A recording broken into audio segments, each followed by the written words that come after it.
नमस्कार, प्रांजल ज्ञान गंगा में आप सभी का स्वागत है।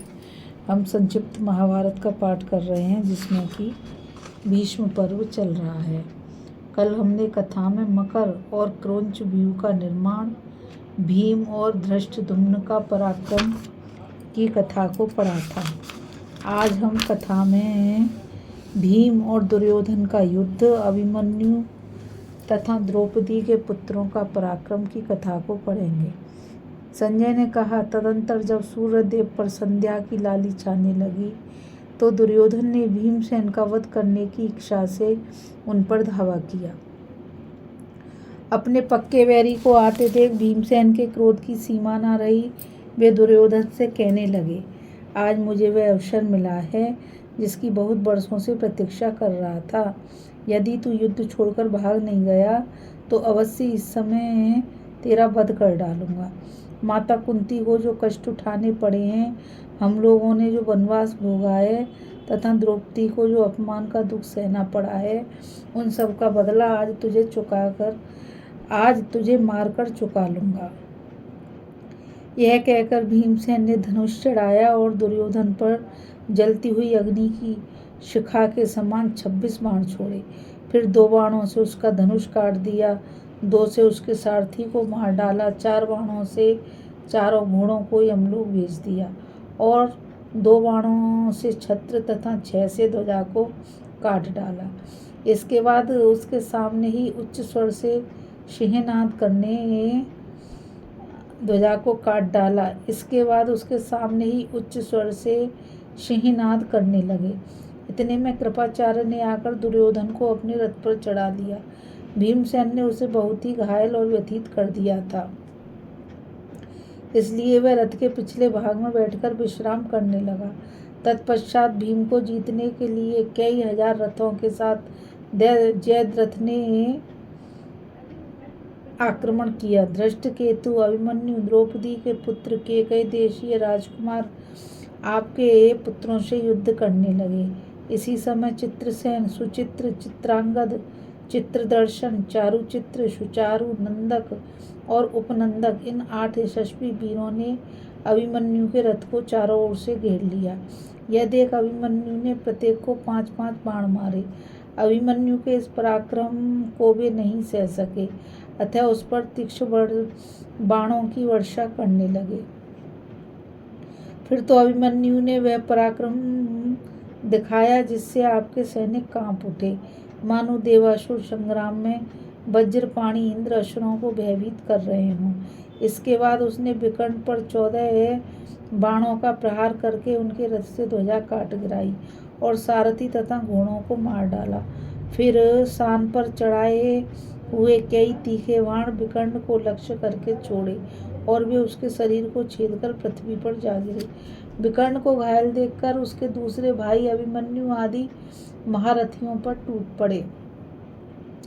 दुर्मुख ने 7 बाण मारकर श्रुतकर्मा को बीध डाला, 1 बाण से उसकी ध्वजा काट दी। फिर 7 से सारथी को और 6 से घोड़ों को मार गिराया। इससे श्रुतकर्मा को बड़ा क्रोध हुआ और बिना घोड़े के रथ पर ही खड़े होकर उसने दुर्मुख के ऊपर जलती हुई उल्का के समान शक्ति छोड़ी। वह दुर्मुख का कवच भेद कर शरीर को छेदती हुई पृथ्वी में समा गई।